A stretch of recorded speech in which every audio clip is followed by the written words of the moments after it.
মার্কিন president Donald Trump ও তার প্রশাসনের কড়া নীতির কারণে মধ্যপ্রাচ্যে উত্তেজনা আরও বেড়েছে।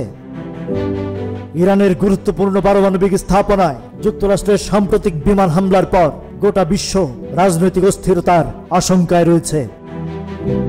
এই সংকটপূর্ণ পরিস্থিতিতে ট্রাম্প নিজ দেশের নিরাপত্তা পরিস্থিতি নিয়ে পর্যালোচনার জন্য গুরুত্বপূর্ণ বৈঠকে বসছেন। ইরানের সামরিক হামলার পর জাতীয় নিরাপত্তা দলের সঙ্গে বৈঠকে বসছেন যুক্তরাষ্ট্রের প্রেসিডেন্ট। স্থানীয় সময় সোমবার বিকেলে হোয়াইট হাউসের ওভাল অফিসে তিনি বৈঠক করবেন।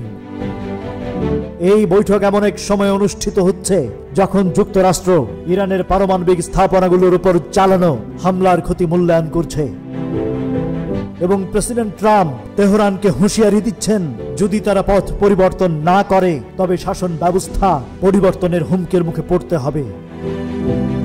এদিকে সিএনএন জানিয়েছে, ট্রাম্পের সোমবার নেদারল্যান্ডসের হেগে নেটো সম্মেলনে অংশ নিতে যাওয়ার কথা ছিল, কিন্তু একদিন পিছিয়ে মঙ্গলবার তিনি রওনা দেবেন।